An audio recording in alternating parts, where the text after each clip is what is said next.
What's up, y'all? So today let's talk about understanding what's happening and why it's so important to have a meditation and mindfulness practice. Okay, I think if we understand why we're doing what we're doing and what's behind all this, it gives us a little bit more leverage to make us want to sit down and actually implement the stuff that we're going to learn together. Okay. Now remember, we've already mentioned before, why are we even trying to do this? Why are any of us interested in learning how to meditate? I remember years ago, I've always been a seeker. Why was I seeking? Because I wanted something better. I wanted to be happier. I wanted something to shift in a positive direction. And I think we all want that. That's why we're fighting so hard to figure out nutrition and fitness and sleep and all these things that we hear are necessary for health. All right. And I'm just making a plug here for these other foundations that we teach, because if you don't have this stuff figured out, you need to get this stuff figured out. What we're going to learn together through this program is going to be extremely beneficial, but you also have to give extreme importance to these things. The physical component, which would be things like nutrition or real food, sleep, and then also some kind of a natural movement protocol or fitness protocol. We would consider that body type stuff, right?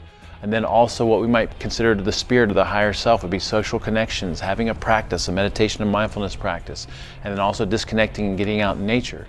We'd say all of it is extremely important, but especially those top three, because when you get the food and the nutrition figured out and you have some kind of a movement program in place and you sleep better, people just tend to feel better. Like they tend to be happier without even understanding anything about what we're going to learn together. So if you don't understand this stuff, it's got to be important. It's got to be a priority. Just reach out to us because we can help you with it. All right. Now, something that I've realized recently is that, being healthy and feeling amazing is actually supposed to be our default. All right. So a lot of us, especially these people that I surround myself with on a daily basis that really implement the stuff that we teach, especially the food and the sleep and the fitness, they naturally start to gravitate towards the meditation and mindfulness and these other deeper things. But these people that I surround myself with on a daily basis that are working so hard to implement this stuff, they feel really good, all right? They have really good health. They feel amazing and they're happy on a regular basis. And it's so different from where we came from that we feel like we're on another level. We feel like, it's a different way of being for sure. But what we don't understand or realize is that there was a time we did not have access to crap food. There was a time that we only had access to real food. There was a time that we had to go to sleep when the sun went down, and that most of us were naturally up when the sun came up. There was a time that we didn't have all the different modern stressors that we have right now. So I would argue that being healthy and feeling amazing is our default. We're just trying to get back to ground zero. This is what our bodies are meant to be like. This is why one of our taglines is rediscover how we were meant to live, because this is the way that we are meant to be. So if we were like this in the past and we were naturally healthier and happier, why would we want to have a meditation and mindfulness practice? Well, maybe there wasn't as much of a need for one back then. But today we have a crazy freaking world, right? So first of all, most people don't know how to eat properly. Most people don't work out on a regular basis. Most people don't sleep well because they have, work responsibilities and families and shift work and, like their own personal addictions and things that keep them up. So there's all these things that take us out of harmony with the way that we're meant to be. And in addition to that, we have this modern chaotic world and all the different stressors that come with it that we didn't have, way back when. And this mind thing here is just playing a lot of freaking games with us, and we have a lot of chaos because of it, right? So this is part of understanding what's happening, is that this mind is active nonstop all day, every day. I don't think this is something that it was doing back when things were a little bit more simple, okay? So this modern world contributes to the chaos of what's happening up here, right? I would argue that most of us are not happy a lot of the time, or I think there is a difference between being unhappy and having non-happiness, right? So non-happiness might not be as dramatic or in the opposite direction as unhappy, but either way, most of us, if we really analyze it, we're not happy most of the time. And I surround myself with some amazing people that are very healthy and very happy relative to the way they were before, including myself. Like if I look at myself compared to where I was before I found out all this information, like I am completely different. I am like, exponentially happier than I was before. But if I'm really honest, which I am because I watch this happening all day, every day, I notice that I have these very fleeting glimpses of happiness and happy states And in between that, there's a constant dissatisfaction or moving towards something or moving away from something, getting triggered, getting upset, having a critical mind. And I see this stuff happening. I work with it on a daily basis, way more than most people probably do. But I can be very honest about that with myself, right? So when I say most of us are unhappy most of the time, I'm not saying most of us are walking around depressed all the time, although some of us maybe are. What I'm saying is that most of us, if we really see what's happening, we have this constant state of discontent and this constant feeling of just like unease and always trying to move towards something that's going to make us feel better. Okay, now the reason that we have all that going on is that we are habituated to thinking, and we have been habituated to thinking since the time that we could understand English and since the time that we could think words to ourselves, right? So we are thinking all the time, from the time that we wake up to the time we go to bed. We are thinking about something. And if you were to watch your mind on a mental movie recorder, you would see this to be true. There is not, I would argue there's probably not a second that you're not thinking about something. It's very rare that you're completely present. Now think about how this started out, right? When we first started to understand and learn the language, of course we're learning from adults, and then we learn to talk to ourselves about things. We have imaginary friends. If we're not around people, we're off talking to ourselves, action figures, Barbie dolls, whatever the things we were doing back then. And there's nothing wrong with any of this stuff, but we're already starting to strengthen this capacity to talk to ourselves and be in our heads about stuff. And then over time, we continue to strengthen that, right? So this non-stop thinking causes all kinds of chaos in this adult modern world. All right, so we're thinking when we should be focused on something else. What I mean by that is, if I'm sitting at my computer working on something, and I constantly have this tendency to want to think about something else or get distracted or tab over to my messages or Facebook or wherever my distractions are, I'm not being as productive as I can. I'm probably, when I'm in conversations, not completely focused on the conversation because I'm thinking about what I want to say next, or I'm thinking about what I got to do after this conversation. Most people are not very present during conversations. So this constant thinking lends itself to thinking when we should be focused on something else. A lot of times we're thinking when we should be enjoying something in the present moment.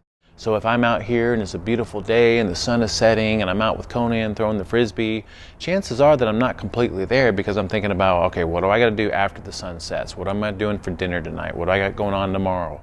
Or maybe I just had an interaction with someone that kind of triggered me in some way. Right? So a lot of times we're not present in moments that we could or should be present because we have this habituation of thinking going on. And because we're habituated to thinking, I think most people are very uncomfortable in space, meaning they're very uncomfortable in situations where they don't have anything to do. So I just imagine some people, if they had to come home and they had a couple of hours of free time, right, where they didn't have any responsibilities, I think most people would have a very difficult time just sitting at their dining room table or sitting in a chair and not doing anything, right? You would want to occupy that time with something. You'd want to run errands or start your to-do list or start cleaning or working on different projects and things like that. I think most people have a very difficult time sitting together in space and not saying anything. You ever notice, like when you're around someone, this happens with myself too, there's a slight unease initially, and you feel like you have to fill that space with something. And I'm not saying that that's necessarily bad all the time, but what I'm saying is that this habituation to thinking has pretty much prevented us from being completely present in life, all right? Another reason that we're not happy a lot of the time is because we have expectations that have been put on us ever since we could understand language once again, right? So the modern world puts expectations on us that we've never had before. Expectations about what kind of job we're supposed to have, what kind of career we're supposed to have, how much money we're supposed to make, the kind of family we're supposed to have, how many kids, and the lifestyle that we're supposed to achieve at some point. Also, we have expectations placed on us from parents and family members and friends and religion and social pressures and just fitting in general. Celebrities and movie stars and things like that have a huge impact, especially on younger people. I can remember when I was a kid losing my innocence. I look back on it now and it was very clear. When I was very young growing up, I didn't care about the way I dressed. I always raised my hand in school. I was super participatory. I was very, very happy. And then at some point things shifted and I got into this whole social thing and wanting to dress like everyone else and having the same shoes and the same shirts and fitting in and being with the cool kids and not, or being upset that you're not, or something along those lines, right? I felt like for me, grade school and high school, they were very challenging times. And I think that we can all be really hard on ourselves and hard on each other because of all these social pressures that we have, all right? And we put expectations on other people. And when we put those expectations on other people and those expectations aren't met, then that's a recipe for disaster for us as well, right? So I would say that this habituation to thinking combined with expectations that are put on us and that we put on other people is what contributes to the ongoing suffering that we all experience. And again, suffering is a very relative term. I'm not saying that all of us are completely miserable all the time, but I think you understand the gist of what I'm trying to say here, right? So how do we create more happiness? Well, number one, we want to make health a priority. We've said that many times and we're always going to say it. When you get healthy, when you find health, you find yourself, right? When you figure out real food and you sleep better and you have some kind of a fitness program in place and you start to address all the things that we talk about, you just show up to life a little bit different, a little bit happier, all right? We also want to understand what's happening, like we just talked about. Understanding what's happening helps us kind of change things automatically by themselves. And then, of course, over time, we want to cultivate this daily practice. And what I mean by daily practice is a practice that includes meditation and mindfulness tools that you use throughout the day. We do want to have these tools that once we leave our practice session or our meditation session, that we can implement throughout the day that help us see these things that are going on and have some tools that we can use to work with those different things. Right? We also want to find space in our day, in our lives, where we can be more engaged with life. So how does this program help? Once again, like we're going to understand these crucial concepts. We're going to have a daily practice. We're going to hone that daily practice over time. That includes having daily meditation, which breaks up our habitual thinking, especially in that moment, but it also translates to breaking up habitual thinking throughout the rest of the day. And then, of course, we want to have these mindfulness tools that we can use to work with all these different situations that happen to us throughout the day so that we can live a happier life, right? All right, so what can we start doing right now? Well, like we've already said, understanding this concept in and of itself is extremely beneficial, right? Because just understanding this is going to change the way you look at life. You're going to start to have some automatic compassion for yourself and automatic compassion for other people because you'll understand that we're all sick with the same disease, and that's the disease of this constant thinking right here, right? So when I notice myself being critical and judgmental and getting upset and being triggered and all the different things that happen to us on a daily basis, when I notice that stuff in myself, I start to see that I don't have much control over those things initially, right? When someone irritates me, where did that irritation come from? I didn't premeditate or pre-think about being irritated, I just got irritated. But what I do have control over is what happens after I notice myself being irritated, and that's what this kind of a practice is going to help us work with, all right? So automatically, I think you start to have some compassion towards yourself and other people, and you start to see that it's not our fault, all right? It's a lifetime of conditioning. And we just want to have this commitment to start to work with this stuff on a daily basis, right? Another thing that we can start doing right now is just looking for natural space in our day where we can watch our mind and do what I call is seeing what's happening, all right? We want to see this constant mind activity. One of my favorite times to do that is laying in the bed first thing in the morning. So when I wake up in the morning, instead of, I think the automatic response for most people is checking your phone, looking at social media, checking your text messages, thinking about your day, getting kind of caught up in what already has to happen. And what I like to do is just take a moment, lay there, do a body scan, feel myself, and just be present for a little bit, right? That may mean just laying there and letting natural thoughts come to mind, or just noticing my tendency to start to think about things automatically, right? So a morning, a couple of minutes where you're just laying there and kind of feeling your body and being present, I think that can be extremely beneficial. Having an attitude of curiosity and fascination is really beneficial. So if I'm laying there and I start to see and notice myself getting caught up and thinking about what I have going on for the day, there's nothing wrong with it, but just seeing it is extremely fascinating because you're like, wow, there it goes. It's starting already, Another great place to look for natural space is during walks, right? I've always been a fan of walking. Ever since I can remember, I've done a morning walk and an evening walk, especially since I've had pets, because that's just part of their health as well, right? And there was a time that I did a lot of listening to podcasts and books on my walks because that was my productivity time and my learning time. But what I've noticed here recently, and a lot of people that are on this health path and health journey with me feel the same way, and we've naturally gravitated toward this, And that is going on walks without your phone, without talking to anyone, without listening to anything, and having what you call your own mind time, right? So on my walks now in the morning and evening, I purposely leave my phone at home, or I put it in airplane mode and I don't have an intention to look at it or do anything.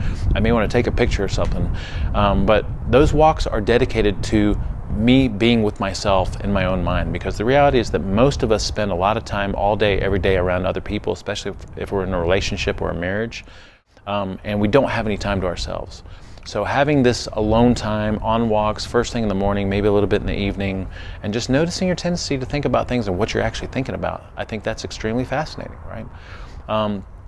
Also, noticing yourselves in conversations and noticing your tendency to be thinking about something else other than what you're actually doing in that moment, okay? So I think those are some really good places to start experimenting with, noticing what's happening, seeing your constant mind activity, seeing what's happening when you get upset and triggered and things like that.